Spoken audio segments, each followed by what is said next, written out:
Hi, Vinnie. Thank you for inviting me on your show here. I'm Bob Buday, CEO of Buday Thought Leadership Partners. And for the next 20 minutes, we're going to have a conversation about how I view the thought leadership landscape and how it applies to your viewers, especially research methods that I have seen lead to bigger ideas. Bob, thank you for joining me. This is going to be really fascinating. I have so many vendors present to me, and quite often you think, they really could use a little more imagination. So. Very good. So I have a few slides to go through, and I may go through them too fast, but in which case, please stop me, and I'll explain things that sound nebulous or incredulous or otherwise. But so here we go. So I've been in the thought leadership profession, and this really has become a profession, for 35 years. And I had the wonderful opportunity to work at a consulting firm back in 1987. That firm is no longer around. It was called CSC Index. It was a part of Computer Sciences Corp. CSC Index and its research partner, Michael Hammer, who became known as the father of business reengineering. I had a view on the playing field of how a big idea got developed, marketed, and turned that consulting firm, CSC Index, which was a $40 million firm when I joined it in 1987, into a $200 million firm 8 years later, okay? Largely on the back of the one big blockbuster concept, business reengineering. Bob, I remember listening to Hammer and present and meeting him one-on-one, but what a booming voice. In addition to obviously all the big intellectual thoughts he had. He was a tremendous public speaker. I mean, he had big ideas, but his public speaking abilities were fantastic. I jumped off the Index boat in 1998, 2 years before Index actually went out of business. I have, in my book, the first chapter talks about how, in my view, Index lived and died by the sword of thought leadership. Went from 40 million to 200 million in 8 years. That was 95. 5 years later, it was down to zero, out of business, by doing thought leadership well, but not doing every aspect of thought leadership well, out of business by the year 2000. And so in 98, I saw the writing on the wall. I jumped off the ship, so to say, and started my first thought leadership consultancy, Bloom Group. Ran that until 2020. That firm disbanded and set up my current firm, Buday Thought Leadership Partners. Both firms have focused on thought leadership content, much more than on thought leadership marketing. So thought leadership content, especially focusing on research, primary research-based content, as compared to what I call field experience-based content, where you go to a consulting firm or an IT services firm or a law firm or any firm that wants to show it's the expert on some topic, and you talk to these people and you're basically codifying their field experience, their experience with clients. That's another way to develop thought leadership content. Not nearly as likely to result in a big idea, much less a blockbuster idea like re-engineering that way. That's the role of primary research in thought leadership. And this year, I published a book, my second book on thought leadership. The first book was co-authored back in 2008, but this book came out in February in hardcover and provides all sorts of background on my career and my philosophy about thought leadership, especially including the research that's behind some of the biggest ideas I've seen. We also asked a question about research per se, about the consulting firms and others who use primary research to try to generate interest in their offerings, or a tech firm doing primary research to generate interest in their offerings. So again, from the consumers of thought leadership, the executives who read this stuff, we asked how influential was a study in bringing in the firm that conducted the research in to do the work. And as you can see the numbers here, 80% of the life sciences company executives that we surveyed says, yes, a study has led to the firm that did the study coming in and doing work. Tech firms, 55%, that was the case. Banking and insurance, similar 53%. All industries, about half, 51%. So thought leadership research can be highly influential in whether your firm gets on the short list and being selected. So that might beg the question of, okay, so how do we do thought leadership research that gets us on this short list? There's all kind of ways to conduct primary research. Okay, so two research methods that I've seen used alone, not to say they shouldn't be used, but used alone are not likely to yield the blockbuster ideas, the re-engineerings or disruptive innovations or whatever. Surveys for two primary reasons. Quantitative surveys, I'm talking about, whether it's by phone or online, the close-ended questions and answers constrain the probe. So Michael Hammer once said to me, I don't believe in survey research because I don't care what executives think. I want to know what their companies are doing. And the only way to understand what they're doing is to talk to people in the company. Okay, so one limitation of surveys is this, we really can't get all that much insight by a bunch of questions and close-ended answers to get at some phenomena. Very scripted, yeah. Yeah. So the second issue I see with surveys used alone as a thought leadership research tool is it's a one-dimensional view of what a firm is doing. So you typically survey one person in a big company, and that's the only view you're taking at that company. You survey somebody else in that company on the same issue, a person who was involved in whatever it is the topic that you're talking about, you could get a very different view about what was most important to, addressing this issue well, or even about, was the issue addressed well? Okay, so surveys to me have value, but in terms of a thought leadership research tool, I argue they have limited value. So then you look at desk research, okay, literature searches. We go online, we read what Bloomberg Business Week or Fortune or a Harvard Business School case study wrote about a company that we want to put in a research paper. And it's good to have that supplemental information in a research study, and of course the source where you got it from. But I would argue that you're seeing your analysis is through the eyes of the person who wrote that. Sure. Right, so that constricts you, right? They're already constricting you as to how you're going to interpret this in the larger mix of data that you're using in your research. And of course, it also constricts the research pool. Two companies that have gone public with something they've done. And there are a whole bunch of other companies that if you can get in their door who haven't gone public in any way, talking to the press, giving a conference presentation, being a Harvard Business School case study, whatever, that have, if you can find them and if they will talk to you, that could reveal all sorts of things that lead to whole new insights. Okay, so desk research has limitations. And, I say surveys and desk research typically let you see the tip of the iceberg, but not what's below. Okay. Now, if you look at some of the biggest concepts developed over the last 30 years, you'll see that they're developed in a different way. So competing on analytics, Tom Davenport and Gene Harris published this book in the first decade of this century. Corporate Executive Board, now part of Gartner, the organization you used to work for, Vinnie, Challenger sale, right, in the last decade. Matt Dixon and Brent Adamson. Re-engineering the corporation, the concept I was in the middle of, especially the marketing of in the 90s.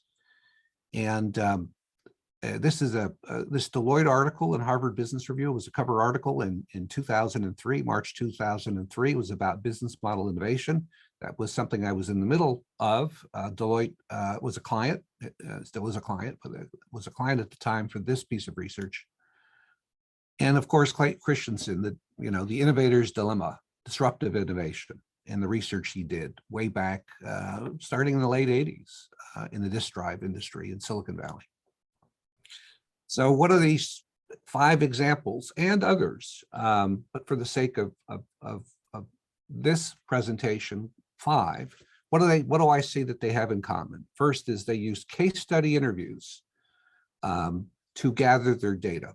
So Clay Christensen interviewed dozens of firms in the disk drive industry, most of which I imagine are gone today, back in the late 80s and 90s. Mike Hammer and Index had a research business together called Prism back in the late 80s and early 90s. It had about a 10-year run in which 120 companies at the peak of that research service, Prism, were members, paying $30,000 a year to be members of this, what you could say is a corporate executive board style multi-company sponsored research program. Tom Davenport and Gene Harris interviewed these companies up here, UPS, Netflix, Harrah's, Schneider National, Capital One, and others, in coming up with their ideas about competing on analytics. And that Deloitte article in Harvard Business Review about business model innovation, and the premise of that was that some of the most profitable and biggest businesses in the last 50 years have been founded by companies who went after what everybody else thought were undesirable, low profit markets. So Walmart, starting with rural, areas of the country for department stores, Paychex focusing on the small business payroll, when ADP and others were focusing on mid-sized and big companies. Dermalogica focusing on estheticians in beauty salons and others. These companies proved that you could make big money on markets that others thought were small or undesirable. Second, extensive questioning of the key principles. So I said the limitation of survey research is that it's kind of one-dimensional. You typically survey one person in a company. With case study research, you have the opportunity to talk to multiple people in a company and get more of a 360 view on how that company addressed the research issue at hand. So Hammer and Index, the research model was in each of the companies, and the research base was the 130 companies that were sponsors. Over the course of a research project, they would talk to 2 to 4 people in a company, in each company, and they would wind up talking to 100 plus companies over a year's worth of research to get more of a multi-dimensional view of what was happening. Corporate Executive Board, Challenger Sale, they sent a survey out to 5,000 people with 50 questions, multiple surveys. That was a survey, plus case study interviews afterwards, but multiple people in the same company. And then the third principle I have seen that leads to increases the chances of having a blockbuster or just a big idea is this comparing the leaders and the laggards, leaders and followers, whatever words you want to use. What did the best do in addressing this issue, and how does what they did compare to the worst? So competing on analytics, looked at Netflix versus Blockbuster. Hammer and Index looked at compared to the accounts payable departments of Mazda and Ford. Okay. So following this research model, here's my experience in using it with clients. Tata Consultancy Services, TCS. We've done 10 big studies with TCS over the last 12 years. One of the ones was about Internet of Things technologies, published in 2015. It was profiled in Harvard Business Review, meaning a TCS, the TCS person, the lead TCS expert in IoT at the time, a guy named Satya Ramaswamy, Harvard Business Review article on it. Fortune magazine, the editor-in-chief, Alan Murray, wrote this quote. He said he would recommend everybody read this study if they're in a business that's bigger than a bread box. So they did case studies. We interviewed people at Hewlett Packard, Intel, General Electric, Parametric Technology, and other companies in understanding what they were doing in their businesses with Internet of Things technologies. And so without those case studies, wouldn't be a Harvard Business Review article without those case studies, primary research. We talked to those folks. I doubt that Alan Murray of Fortune would have read and commented in that way on the study. Second example, Talent Dimensions, an HR consulting firm. We did a study with them, pure case research, about a half dozen companies on an issue about at a number of big companies. How do they determine which roles in the company are the most valuable, as opposed to who are the most valuable people? Well, what are the most valuable roles, period? And that answer is different depending on the company.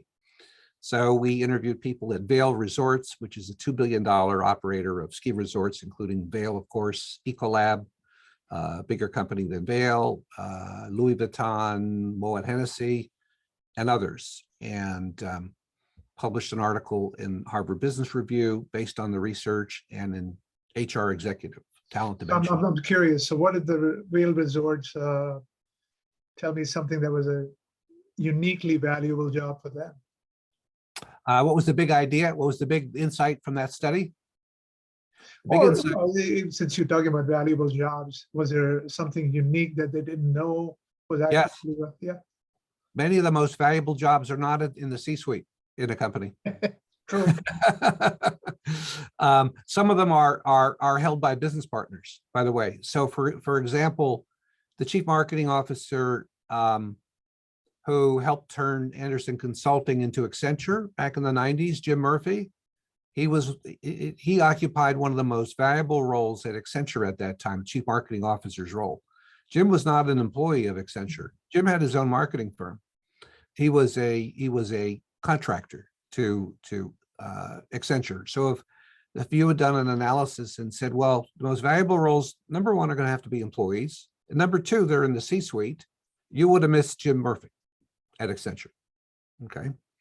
I could argue Mike Hammer was the most valuable person at Index. His role, he was not an employee of Index. He had his own firm. He was in a research partnership with Index, but he was not an employee of Index. But he was Index's, if you will, he was Index's chief thought leadership, research, and development executive. Okay. He held that role outside of the company. So valuable contractors, business partners, whatever you want to call them, can occupy actually some of the most critical roles, most valuable roles in companies. Ecolab has seen something similar, by the way. They have some experts who are not employees of Ecolab who are very valuable, and in some cases more valuable than top management.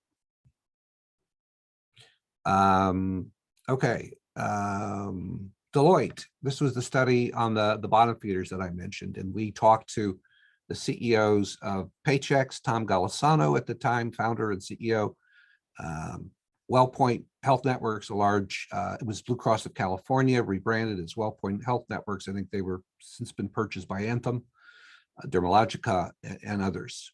Case interviews with companies that led to Deloitte's big idea of some of the biggest businesses around have catered to markets everybody else thought were undesirable markets.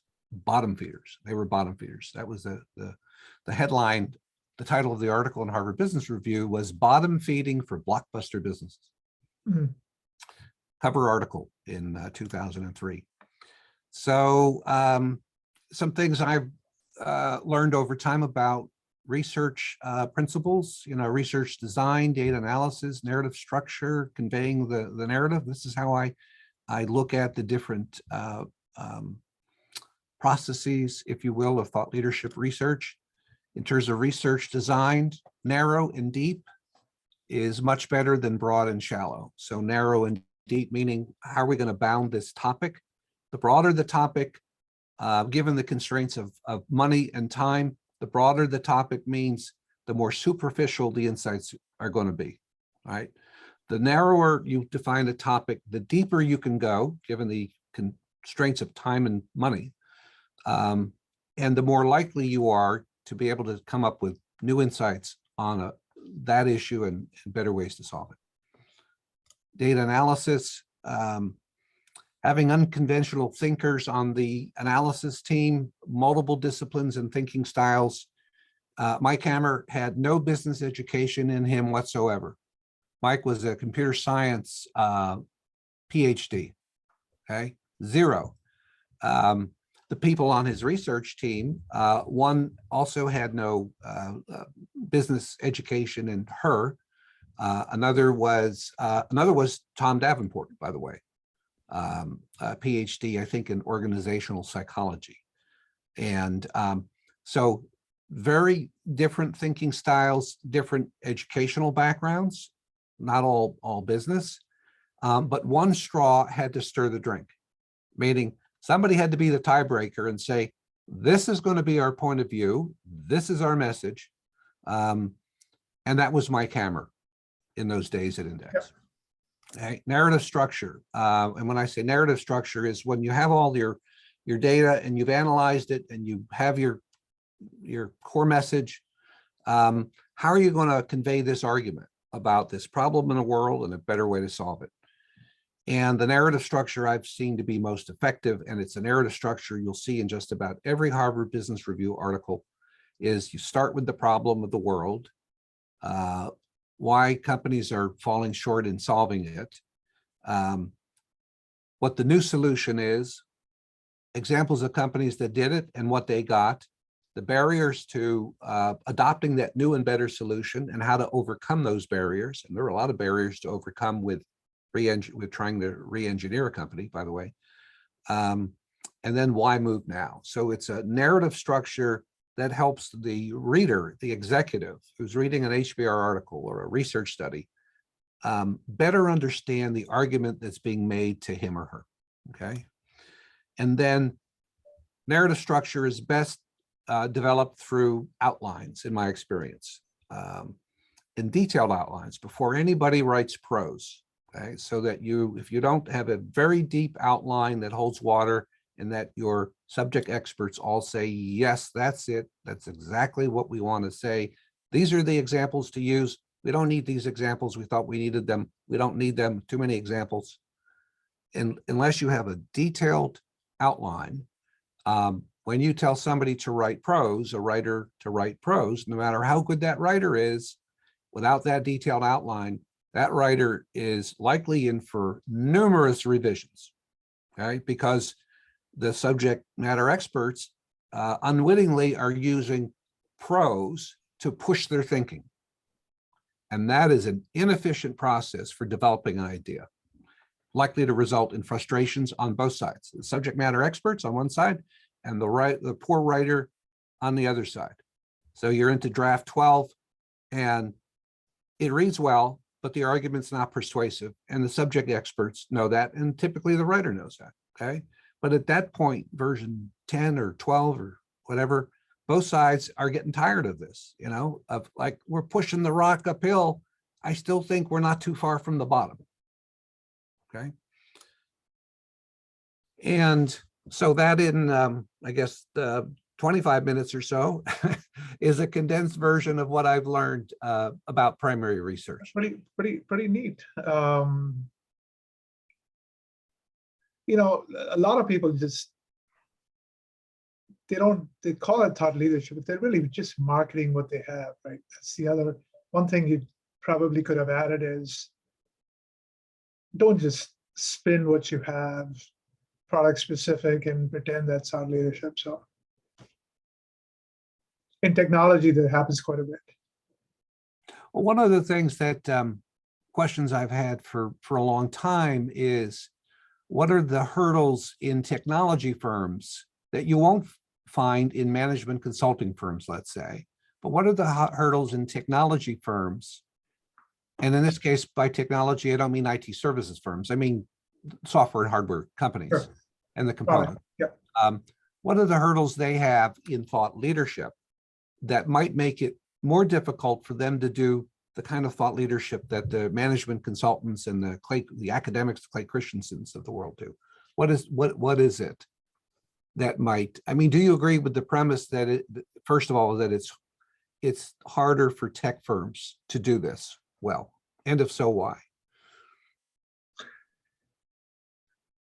Because they have a product mindset. I mean, they can't, they're constrained, they can't really think conceptually. They can't think conceptually.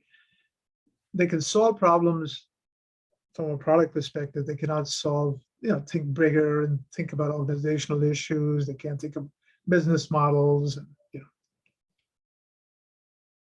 Yeah.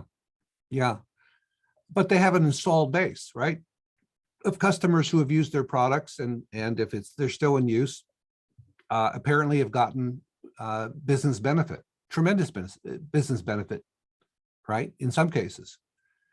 And it seems to me tech firms could use their installed base of customers and do the kind of research that, for instance, that Mike Hammer and Index did in the late 80s and 90s that led to the re-engineering concept. Not a culture.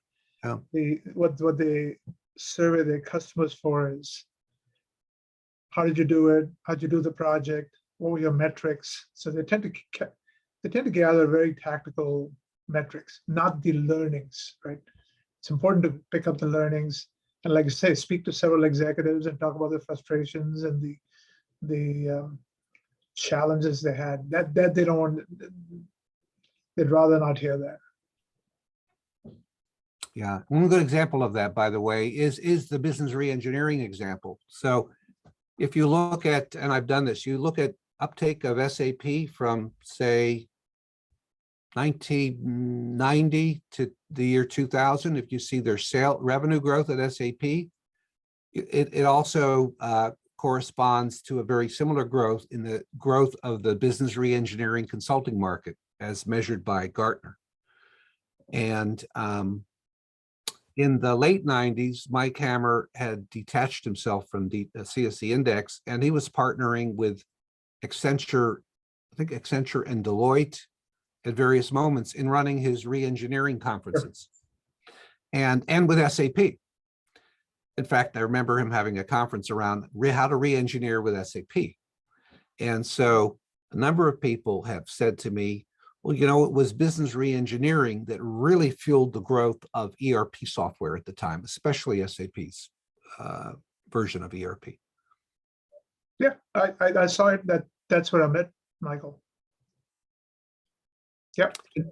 And so to me, it begs the question of, well, why aren't the SAPs of the world, and maybe they are, why aren't they doing this research to help increase demand, to get underneath the business benefits that their products are having with clients, and to do the work that the Davenports and the Hammers and the, and the others have done, which at the end of the day raises demand for tech products and services? They are, but it tends to be sometimes tactical, right? So they'll do value analysis studies, but it's self-serving. They want to just condense what value points came out of different customers so they can go present it to a prospect and say, this is how you get the payback. So they try to use it as a marketing and selling tool rather than linking it to a broader, so SAP is linked up with the sustainability message now. A lot of companies are thinking about that. But again, they tend to be a little more tactical in how they do their research. Mm-hmm. Yeah. Now the IT services firms have picked up on, as I'm sure you know, have picked up on thought leadership quite significantly in the last 15 to 20 years. And a lot of them have bought management consulting firms, right? That's what CSC did with Index and some other acquisitions. What Gemini, what Gemini has done over the years as well. And so in many cases, they brought in people, the consulting firms who are already doing thought leadership research and are continuing to do them at the combined companies. And so I think after the management consulting firms, the pure management consulting firms, the IT services firms, have latched on to thought leadership research just as much as the management consulting firms have done. None of them really has had a blockbuster idea. It tends to be, again, focused on their industries and their practices and so on. Well, thank you, Vinnie. And here's where to get more information on me and my firm and how to reach out and contact me directly. Bob, this has been fantastic. Thank you so much. Thank you, Vinnie.